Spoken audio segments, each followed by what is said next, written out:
We have Dr. Rosemary Owinga. She's the lecturer at Maseno University and coordinator and head of climate change.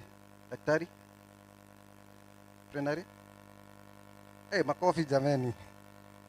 Then we have Mr. Joseph Ochola. He's Deputy Director, Quality Management Systems, Lake Basin Development Authority. Karibu Senior. Then we have Mr. Jack Steve. He's the Director and Founder of Ecolution Kenya and also representing the youth. Then we have Mr. Martin Olo, who is the Director, Environment and Climate Change, County Government of Kisumu. Then lastly and not least, we have Dr. Joash Oruta, who is the Regional Manager, Water Resources Authority. Karibu Daktari. So I'll give our panelists a few minutes just to discuss this topic on the scale up on climate change adaptation within the Lake Basin region.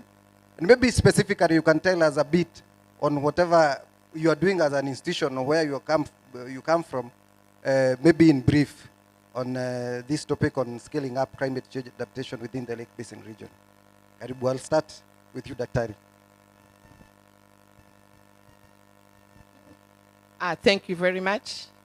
My name is Rosemary Owinga from Maseno University, Climate Change and Development Program.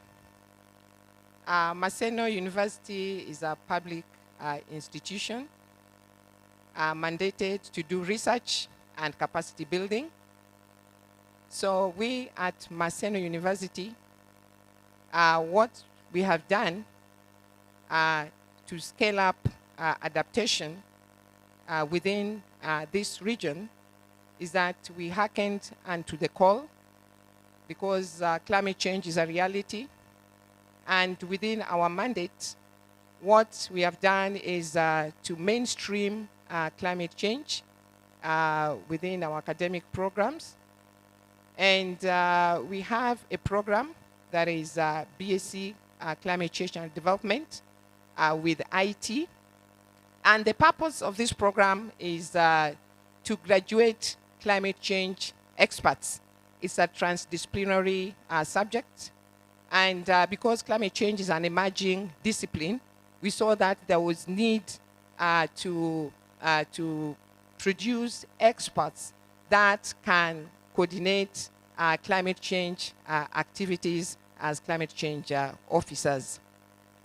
Another thing that we have done as an institution is we have put a lot of emphasis on research, especially on climate change, as one of the key agenda in the researches that we are doing at the institution as a way of enhancing knowledge and information. So having said that, I want to get to the topic of today, which is scaling up adaptation. And you cannot scale what you do not know. And adaptation is basically adjusting, making several adjustments because of the threats that are brought about by the impacts of climate change. And because climate change has become a threat, for me, I think that the starting point to scale up adaptation is to look at our early warning systems. And in our early warning systems, this is where we get information about the climatic hazards that are likely to occur so that we get alerts and prepare in advance.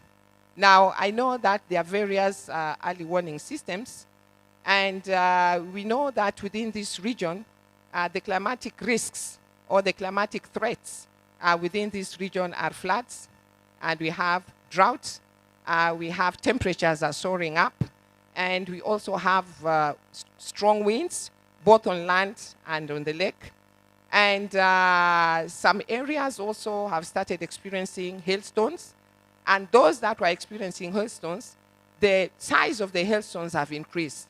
So because of these threats that have been brought because of the shift in the norm of our climate change, we find that these changes have had adverse impacts on various ecosystems and systems, both the natural and the human systems. Now, another thing about the current change is that it is very abrupt. And because it is very abrupt, it is becoming very difficult, and action must be taken promptly so that we make the necessary adjustments. Otherwise, we will fall culprits of the impacts of climate change. So having said that, how do we get information about the climatic hazards? That is the starting point, and that is where the early warning system comes in. And we have various institutions like the Kenya Meteorological Department, which is mandated to collect weather information. And they usually produce data to inform us of any hazard that is coming up. And even as we are sitting now, they have already given us the alert that this short rain, there's going to be El Nino. Now, the question is, do they have enough weather points to collect, analyze, and predict the right information? So, because I remember those days when we were very young, there used to be a program, utabiri ya hali ya anga, ya hewa. And for a very long time, we have had a very negative attitude about the weather. Why? Because tunasema wanadanganya. Because what they predict is not what used to happen. Now, they are not liars. They were just using information that they were obtaining from the few weather stations that they had. And even today, when you look at the counties, how many weather stations do they have? You'll find that it is one, probably with some other small ones. So moving forward, we need more weather stations in various parts, because ideally, one weather station is supposed, it only takes care of about 10 kilometers radius. 10 kilometers radius. So you can imagine a whole county with one weather station. So there is need to scale that one up. That is one area that, that needs attention. Number two, in terms of scaling weather information, we need our weather instruments to be upgraded. In the past, we used to have some instruments there. But as technology is advancing, in the recent past, we have automated weather stations. So how many automated weather stations do we have? So that is another area that needs to be scaled up. Then another issue also with weather information that will help in making precise prediction of what is likely to happen is once the information is out, sometimes it is published in the newspapers, sometimes it sends to different groups. Now, how does this information reach down to the people at risk? How does it reach down to the people who are supposed to consume this information and take action? So, moving forward, there is need to have a communication strategy so that once the weather information is released or the outlook is predicted, then this information should reach down to the people who are affected. Else, they will be caught unawares. Having said that, it is also important, science is good, but we also have indigenous people who based on their experiences, can also help in prediction of weather. So moving forward, we need the scientists to work in collaboration with the, they're called, some people refer to them as rainmakers, you know, those indigenous people, those people who have knowledge. They can just look at the trees or the birds, or there are various ways of predicting that this year will be rainy. This year we are going to have a drought. So once we have precise information and it is scaled down to the affected people, probably it could be drought, a drought alert, or it could be a flood alert. Then you'll find that people will take action. So that is in terms of early warning system.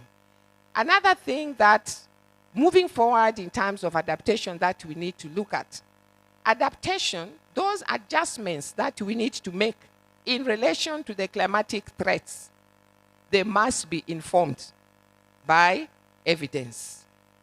Otherwise, they will not be appropriate, and they may turn out to be maladaptation. We are aware of the Mathenge tree in Baringo. So Mathenge tree in Baringo was an adaptation measure, you know, to protect the soil against soil erosion, both the wind and water. But look at what it has become. It has become maladaptation. So that is why research is very key. So without moving forward in terms of scaling up adaptation initiatives must be informed by evidence, and that is research. Now, there are institutions that are mandated to do research. We have institutions of higher learning, like the universities. We also have specific institutions, you know, for specific sectors. So these institutions need to be financed to conduct research. Because you find that inadequate financing is what has hampered research in most of these institutions.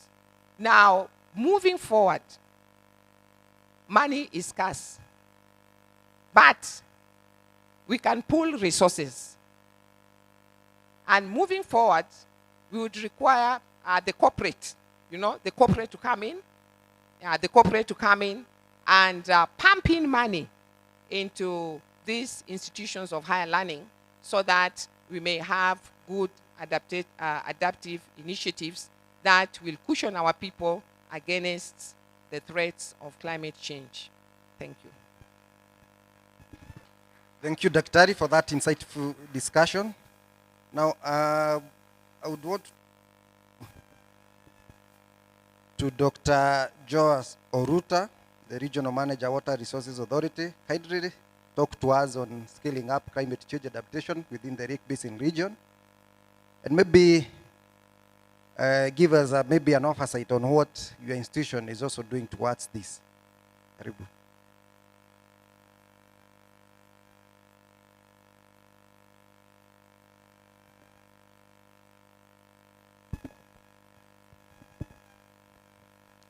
Thank you. Thank you, Moderator, for this chance. As I said, my name is Joas Oruta. I'm the Regional Manager for Water Resource Authority, Lake Victoria South Basin. And what we do, as we have just said since yesterday, is that now climate change is a reality. Some years back, 15, 20 years ago, people were arguing whether there is climate change or not. But now, beyond scientific proof, is that climate change is with us. And if it is with us, we have to see the way in which we adapt to it. In Water Resource Authority, we are mandated, yes, to be the managers or to regulate the management of water resources in the country. So when we are regulating the water resource in the country, we have to see how do we regulate it during the plenty and during the scarcity. And as we have now come to realize with this climate change is that when we have the scarcity, we have a serious scarcity, not the way it used to be. And when we have also plenty water, we have also a lot of water that we cannot also manage it, or it comes with the disasters. Because of that, of the rainfall which is coming erratically, plenty in a short period of time, we have now what we see as the floods. So among the other things which we do, we also look at the floods. How do we adapt to the flooding which we have now in the Lake Basin?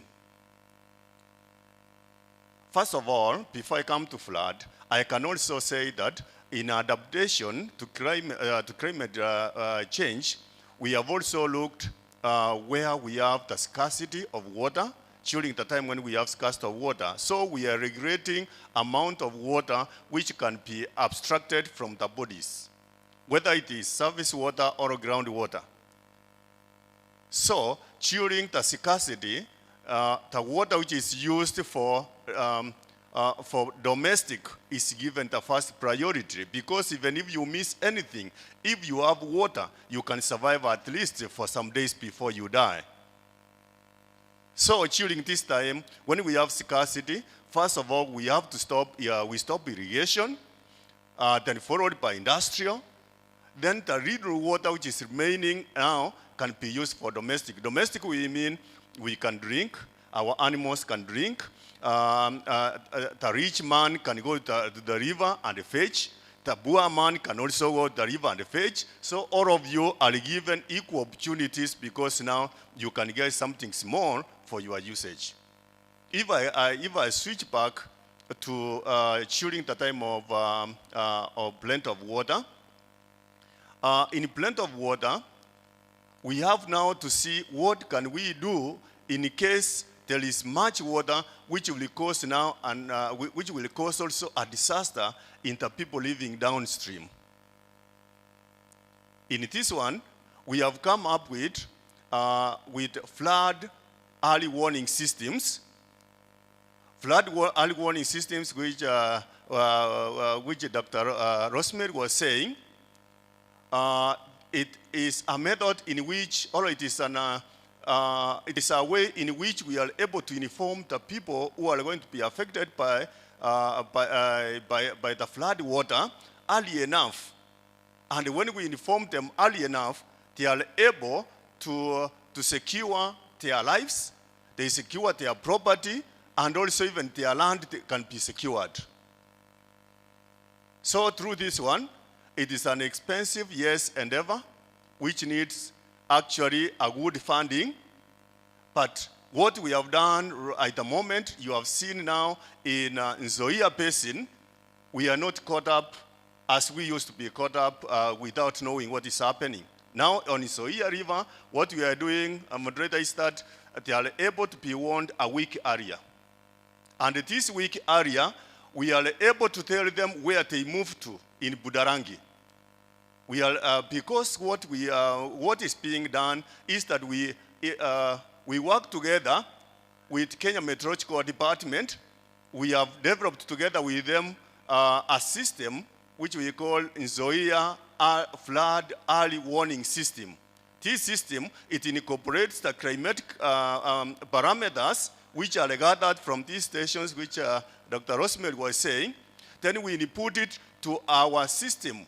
In the river system, we have also automatic stations which collects the data of the water levels every 15 minutes.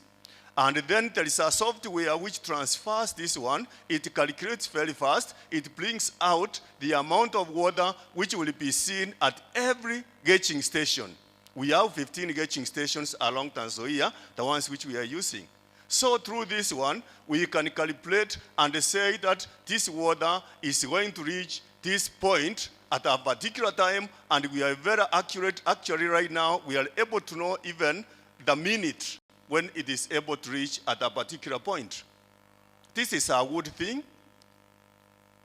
Because through this one, how do we manage now to tell those people that the water is coming? That is another issue which was raised. We are able through different methods. One, we have SMS method, which automatically in our system, it is joined to administrators in that area. When we see the alert, which comes out as a red, immediately it generates an SMS which goes to the chief, assistant chief, sub-count administrator. All of them are able to know. Immediately after that, it goes to a radio station. It has been established, a local radio station which doesn't use energy. This one, it uses machira. You remember Ile ya Samani? The one which they used to wind and wind. Then when they wind, they are able to hear that the flood is coming at this and this time. Immediately after that, then they start moving. And it is moving. Where they move to?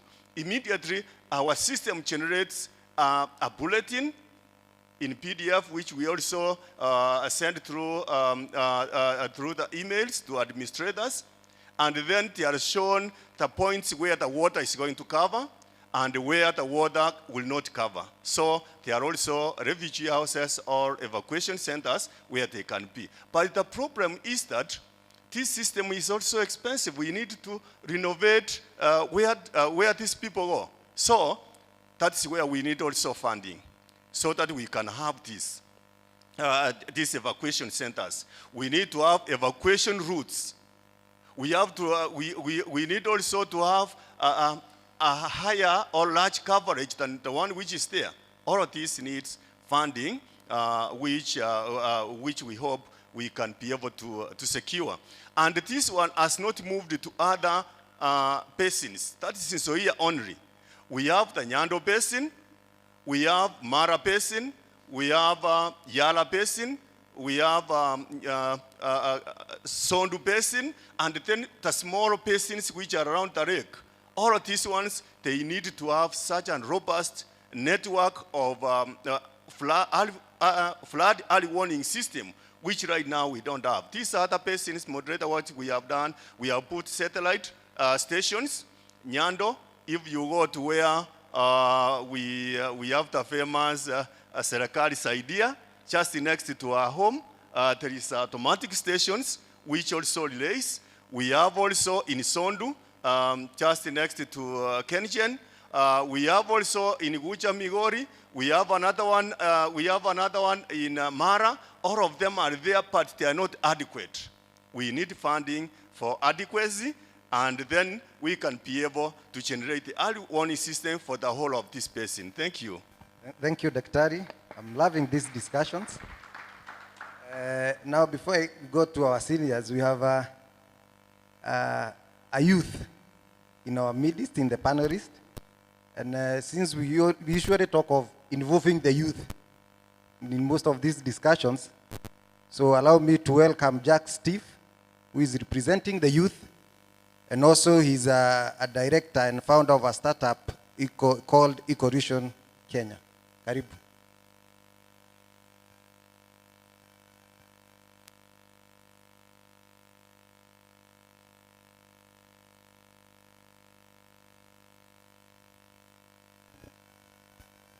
Okay, thank you very much. My name is Jack Steve Utieno. I'm the co-founder, director of Ecovision Kenya. Actually, Ecovision simply means bringing life back to environment. And as an organization, we came up with this initiative to give back to the society.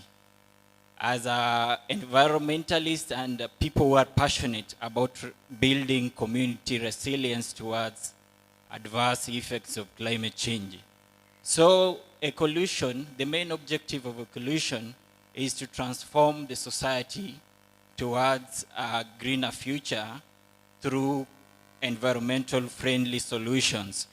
One of our objectives is enhancing environmental conservation and promoting climate change resilience in our community.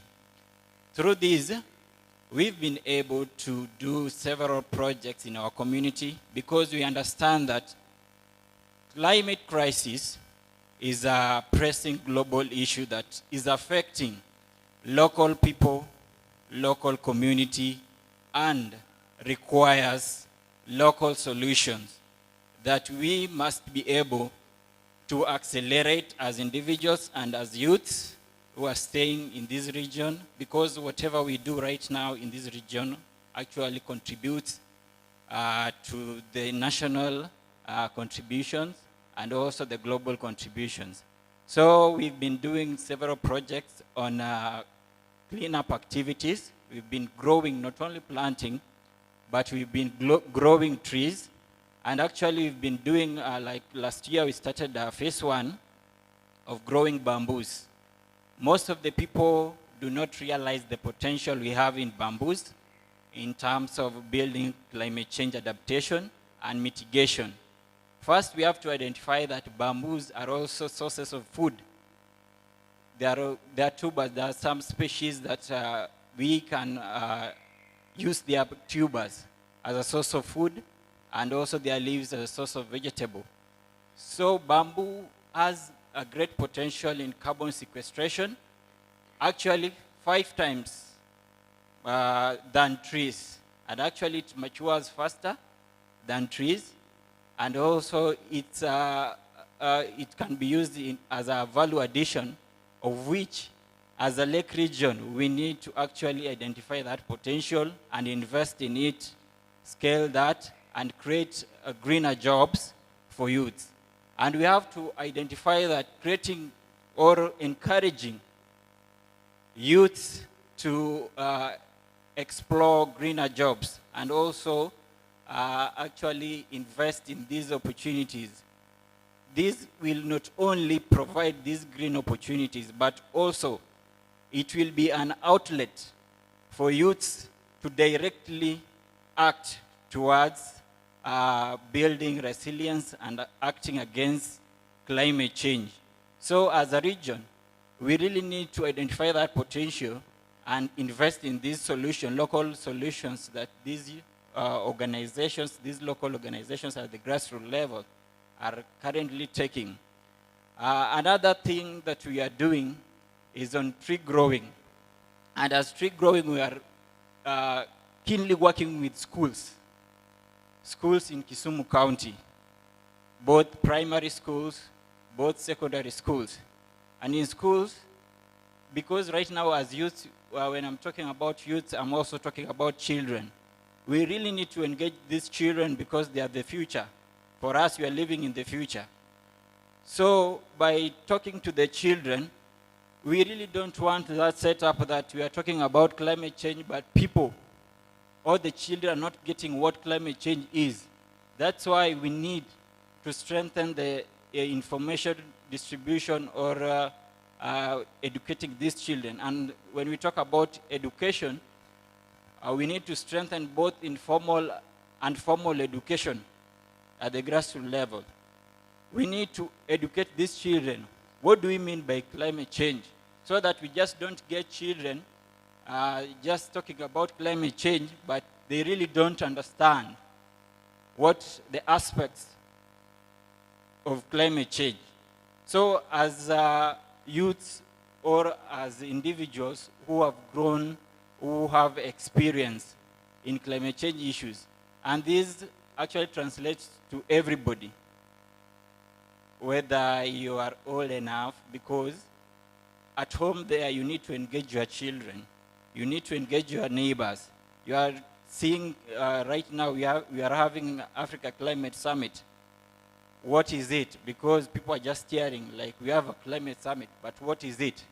We have various conferences. What do they mean? Let's be able to translate it to our people, even in a local language that everybody understands. Because with that, we'll be building strength towards building our resilience and seeing a very beautiful future. At the conclusion also, our second agenda is to enhance sustainable energy renewable energy in our communities. When we talk about sustainable renewable energy, we are looking at reducing emissions. When we are talking about building a strategy for climate change reduction, we can't really forget to talk about curbing greenhouse gas emissions. And there is no way around it. We must call a spade and talk about the real issues. So as a lake region, what I can say as we scale up the adaptation, we really have to identify as a region, because we have around 18 counties. How can we harness, how can we boost our domestic mobilization of resources as a region so that we are able to support these community-led organizations, youth-led organizations, so that they can also have the capacity. And when we're talking about capacity, building an individual's or an organization capacity, we are talking about training. How can we train them on different levels so that they be able, in terms of policy formulation, in terms of how they can do innovations, because most of the youths are coming up with programs and also services that are climate-based, programs that are actually keen in reducing global greenhouse gas emissions. So how can we build up their strength? We need actually everyone on board, and that means all the representatives from all the governments, the county governments within the lake region. They come together, mobilize domestic resources, and if domestic resources are not enough, we can always influence, because we have other international agencies, the multilateral development institutions, we have the bilateral agencies, we also have the local county governments, and we also have other institutions that can help actually in promoting or giving out climate change finance. And when we're talking about climate change finance, let's talk about loss and damage finance. So as we take keen interest in this, let's talk about how we can build a sustainable future. And that is by using the local solutions at the grassroots levels. Last thing is on sustainable agriculture. We all know that sustainable agriculture, despite enhancing food security, because ecolution is actually keen towards the sustainable development goals. And when we talk about food security, we are trying to reduce hunger. So when you are investing in sustainable agriculture, promoting climate-smart agriculture, that we are able to use organic manure, we are able to use a sustainable system that can help us produce healthy food in our environment. So as we are talking about this, we're also building green jobs for youths. We are trying to create employment opportunities for everyone as we create a sustainable environment for all of us and enhance food security for every generation. Thank you. Thank you. Thank you, Steve. It's very delightful to hear from our youth on issues to do with climate. Now I'll go to Martin Olo, who is the Director, Environment and Climate Change, County of Kisumu. Kindly talk to us on scaling up climate change adaptation within the Lake Basin region, and maybe strategies that the county government of Kisumu are doing. Hello. This. Thank you. Yeah, good morning once again. My name is Martin Olo, currently serving the County Director, Environment and Climate Change. Here in the capacity of our Wasiri, who is in Nairobi, on the same for the climate summit. Yeah, as a county government, I would really think that we are the touched most, because people look at the government as a father. Professionally, I'm a meteorologist by profession, and I have so many experts have talked about the meteorology. Climate change is with us. It did not come from nowhere, but we have brought it by ourselves. It is through our activities that the climate change or climate effect is now biting on us. I said here yesterday, God was very faithful to have given us 3 pillars of our lives. That is water, air, and the soil where we get our crops. But through our own carelessness, we decided to destroy those nature. And if you destroy the nature will definitely pay back. Now that we are in it, we have to adopt it. And how do we adopt it? As the county government, we have put many things in place, including putting act of our county assembly concerns the climate change issues. We are doing advocacy, teaching our people through the county government, through the partners, through the well-wishers, so that we understand where did the climate change come from. We need the support of all of us to be able to contain the climate effects that we are now having. Because what we know is as a country, or climate information is not a stagnant parameter that we can say we can only contain the Kisumu climate issues, but it is dynamic. Air flows from direction to direction. Pollution comes from different parts of the world to converge in some places. So it is a global issue that is affecting us globally. And as Kisumu County, together with the initiative of Lake Basin, we really appreciate and we support all the efforts being made. I'm happy to hear from the young man that we want to bring life to the environment. That means environment used to have life, but we have killed that life of the environment. We need to bring back life to the environment by doing what is just. And what is just is to control our pollution. In natural justice or in the science, pollution is allowed worldwide, because without pollution there is no production. And without production there is no growth in any part of the world. So we are allowed to pollute, but what do we pollute? In the climate change issue, we have gases that are affecting the climate. We call them greenhouse gases. How does the greenhouse gases affect us on the climate issues?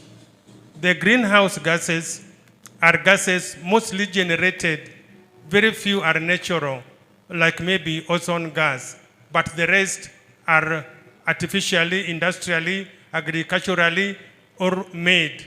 And when they go to the atmosphere, they absorb heat. And whenever heat is absorbed, by science, it must be radiated. If you don't radiate it, then it will burn you to ashes. So these greenhouse gases radiate that heat back to us. But now the amount of radiation is high, and now we are feeling that heat, and now we are talking about climate change. So the most important thing, what I'm trying to bring in, is how do we control those emissions of those greenhouse gases that is affecting or increasing the absorption, then increasing the radiation part of it back to the surface of the earth where we live. So we need to go to the root cause of it. Then the main work of the county government is to educate people. We have formed committees at different levels, up to the village level, to talk about the climate issues. We have climate committees at the village, at the sub-county levels, to be able to help us pass the information to the people. The moment we start doing, or we stop doing bad manners, like the child who was here, that we are bad-mannered people, we are polluting our own environment from our own houses, then the issue of climate change will not be there. We need to do what we need to do.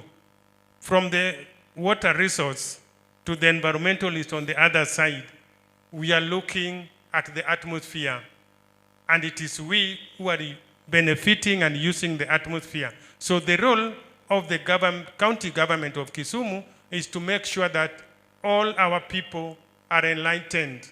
If you are doing bad manners, you don't do it through ignorance now, but you are doing it through disobedience, whereby the act will be there with you and you will be taken as a criminal, because what you are doing is not only affecting you as a person, but it's affecting the whole community. So at the moment, we need to accept it is there, then we now adopt it, agree with it, and then now start living with it.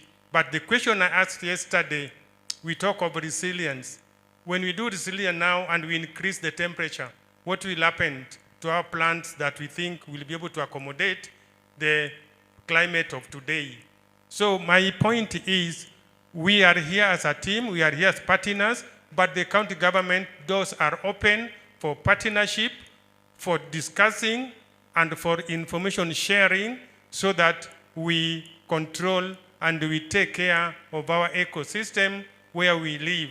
And when this is all done, then all will be well. On the meteorology side, I'm happy that the government has realized that meteorology is a backbone in our lifetime. And now the parliament is taking action, and soon, and very soon, meteorology will be a private entity, and it will be able to do what is required to control the use of our environment, and possibly the information which will be coming out of it will be that information that we can be able to adhere to. And because of time, I think we'll end there. If we have more time, we'll be able to talk. Be blessed. Thank you. Thank you, thank you. It's great to hear what the county government is doing. And now I would invite my colleague, Joseph Ochola, to also discuss scaling up of climate change adaptations and talk a little bit on what we are doing as Lake Basin towards this front. Thank you. Thank you so much. Once again, my name is Joseph Ochola from Lake Basin Development Authority. And at the outset, I want to say that Lake Basin Development Authority is a national government development agency that was established in the late 1970s with the mandate to plan, coordinate, and implement development projects and programs within the catchment of Lake Victoria and the lake itself also. Ladies and gentlemen, Lake Basin Development Authority, in an effort to develop the region, carried out river profile studies in the early 80s in an effort to understand the water resources within the region. Because basically, the main resource that we have, the major resource that we can majorly capitalize on is water. And for that matter, river profile studies were commissioned in all the major rivers that drain into Lake Victoria. Under that study, a number of projects were identified. And these projects are mainly addressing the issue of harnessing the waters of lake, or the waters that flow into Lake Victoria, so that we can use the same water to generate green energy, to undertake irrigation within the Lake Victoria Basin. We have to understand that this particular basin supports almost 45% of the Kenyan population. However, it is a small area, so a lot has to be done. Now, over the years, the water resources have declined. The forestry resources that support or which are interlinked with the water resources have declined over the years. So this has been a major concern as far as the basin is concerned. This decline is threatening in terms of exposing the region to food insecurity, and therefore, as a matter of urgency, as Lake Basin Development Authority, we are saying a lot of studies have been done, a lot of evidence is available, and maybe what we require at this juncture is to update those documents so that we can come up with a practical way of addressing the issues as far as climate change is concerned within the region. Now, currently, as authority, there are a number of interventions or strategies that we have put in place in order to help the communities within the region cope up with the issue of climate change. In other words, what we are doing, we are building resilience within the population in the region. Underwater resource, Lake Basin Development Authority is very strategically involved in rehabilitation and construction of water ponds within the region. We are also undertaking protection of springs within the region. The authority is also doing a lot in terms of water abstraction, which is regulated by WARMA, so that water is made available to support development within the Lake Victoria Basin.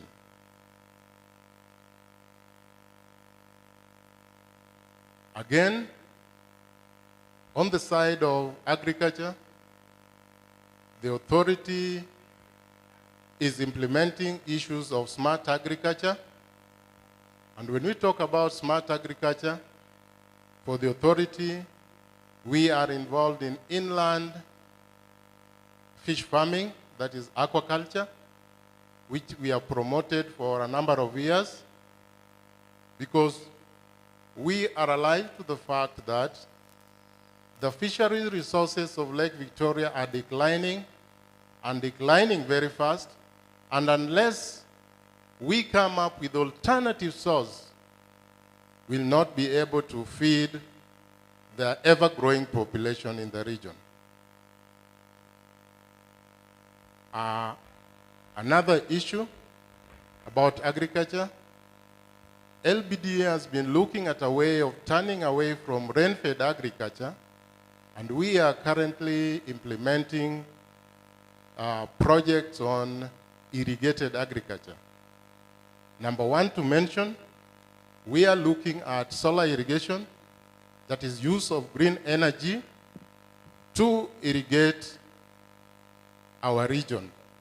And for that, we have 3 models that we have currently undertaken, one in Migori, another one in Muhoroni area, and the other one in Busia. Under our program of technology transfer, it is our belief that the community and other stakeholders can borrow a leaf from this project and implement similar projects within the region. And we for sure know that they are more effective in terms of energy conservation. But again, we are also looking at that aspect of efficient irrigation systems so that we move away from the furrow irrigation. So that is an issue that we are undertaking as an authority. Another issue under agriculture which we are undertaking, we are looking at and we are promoting varieties of plants that are drought resistant in order to build resilience within the region. For example, we are looking at the grafted mangoes. We have Dangoe, which is doing very well within the region. So these are some of the things that we think moving forward can address the issue of climate adaptation and build resilience within our communities. Now,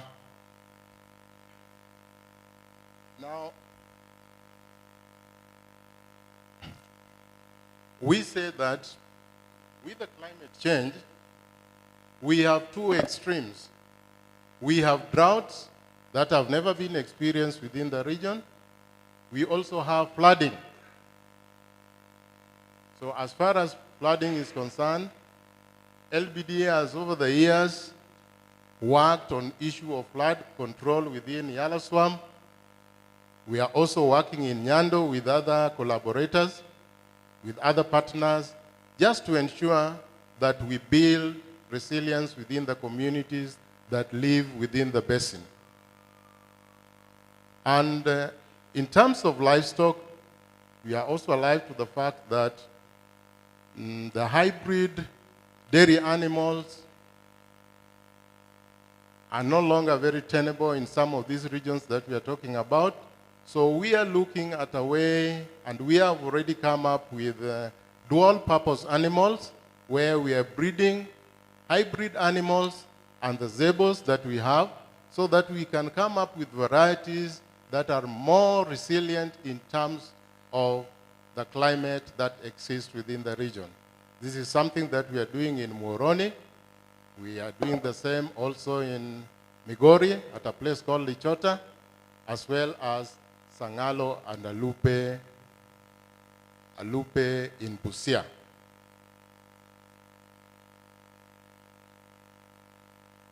Let me mention that as Lake Basin Development Authority, we are open to partnership, and because of that partnership and collaboration, we are here today.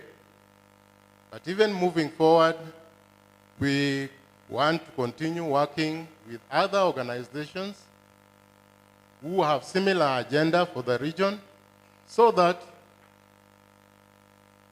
we are not seen to duplicate efforts, but we complement and supplement the gaps that are there. So as an authority, this is a very big basket. This basket is multi-sectoral. And within this basket, anything that you can think about, you can always find within the wish list of Lake Basin Development Authority.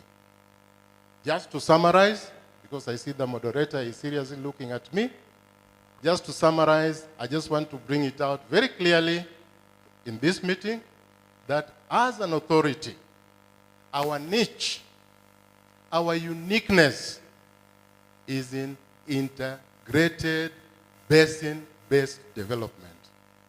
Because we believe that we can only develop the region if we look at the entire basin in a wholesome manner. Otherwise, political boundaries of districts, of administrative units cannot make any meaningful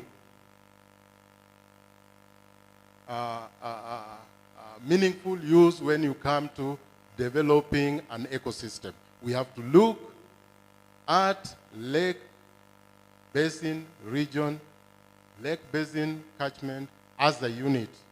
Because what happens in the upstream will always affect those who are in the downstream, because we are interdependent. So in other words, we have to move together, and that is the essence of Lake Basin Development Authority. Thank you so much. Thank you, my panelists. Another round of applause for our panelists. I believe maybe we can have some few reactions from the plenary in the interest of time. Maybe some comments and somebody to help me with the mic. Be short and brief.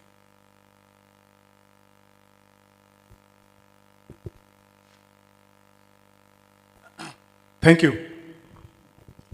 My name is Philip Oyo, and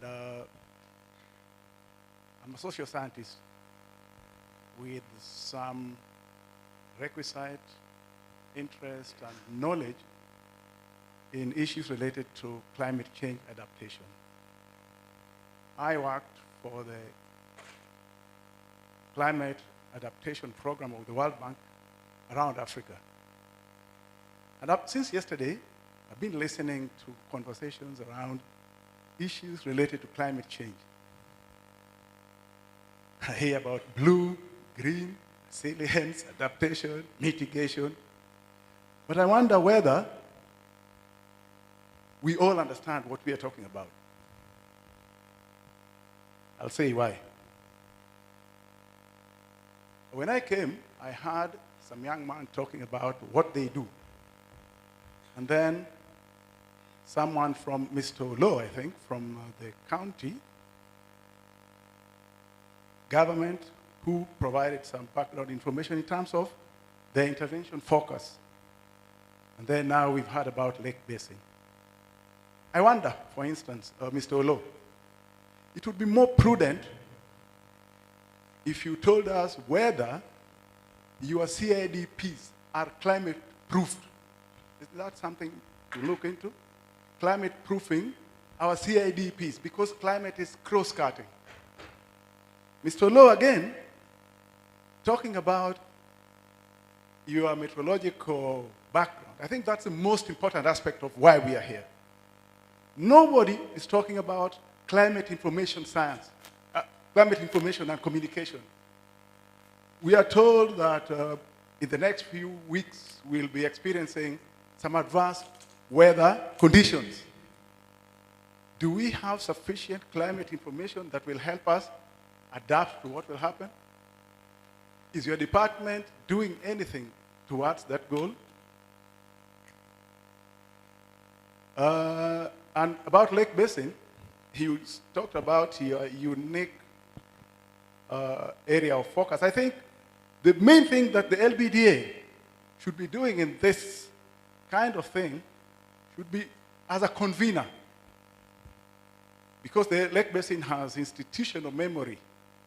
You know, like you talked about, I worked at the Lake Basin in the water and sanitation program in the early 90s. So I know what you're talking about. But I also know about the capacity gaps. You guys are not talking about the limitations that you have. It's not true, Mr. Olo, that the county government can do capacity building in the county. Simply, knowledge and experience about climate change is limited, even within your own setup, even within LBDA. Can we think about reaching out to institutions that specialize in some of these things? Civil society, for instance, has very deep knowledge about climate change, adaptation particularly, that we can tap into. And then we need to break down climate information, the science, to all these guys so that we are at the same level. The last thing I want to say is that where I worked, we decided once that we had done enough of projects. I hear about projects and programs. We decided to bring everybody within the platform of climate change adaptation in Africa, Anglophone and Francophone, at a place called Sali in Senegal. We brought in academicians, practitioners, financiers, everybody. in that spectrum.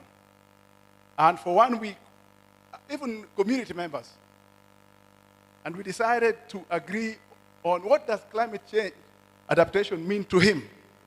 What does it mean to the end user? What does it mean to the financier?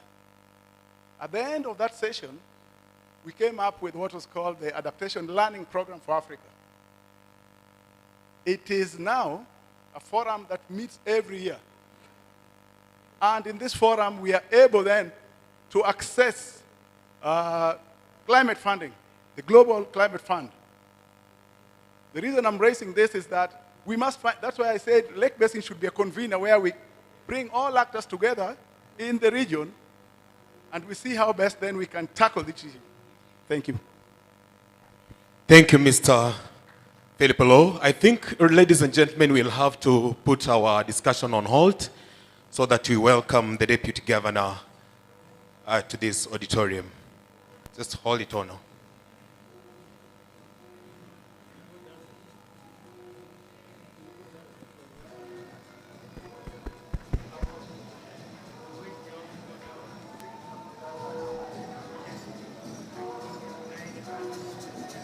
That is our chief guest. He has just had a session at the showroom. He'll be at the holding place for a few minutes for a cup of tea, and then he'll proceed here. So we can conclude. We can conclude as we. Yes, just continue. Yeah, thank you. Maybe please let us be brief, so that we can also have time to respond. Who is? Assist with the mic. There is the lady, yes.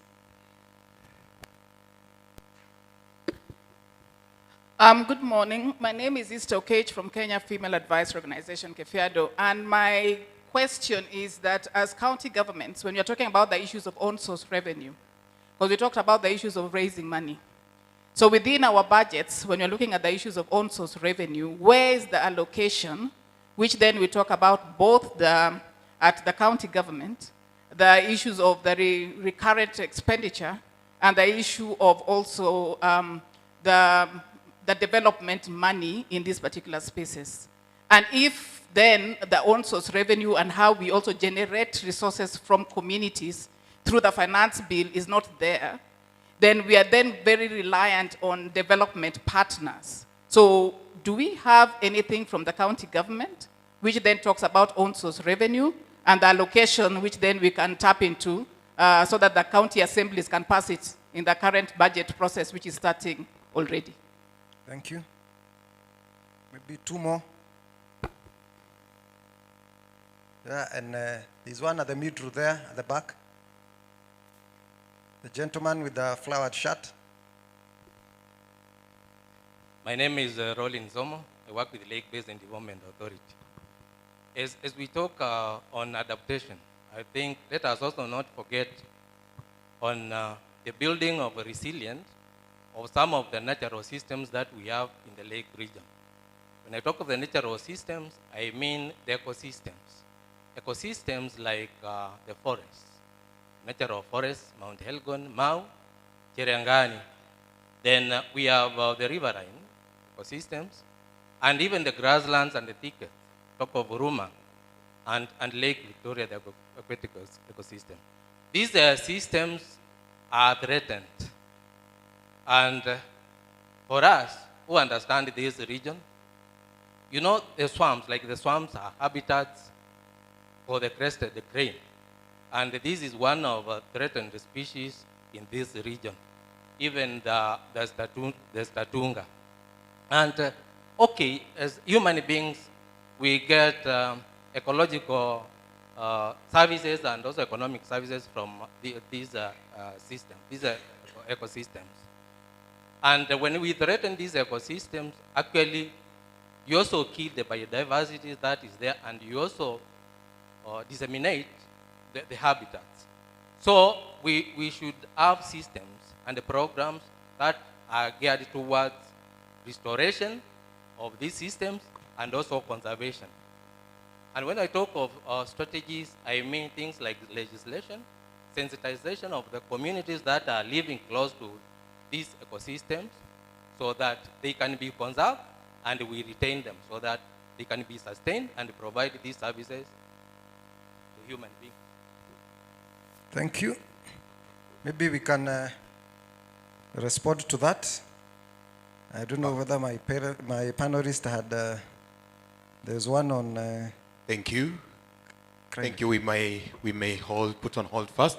Let's stand up for our chief guest's arrival, please. Thank you very much. That is our chief guest. His Excellency Dr. Matthew Owili, Deputy Governor, Kisumu County.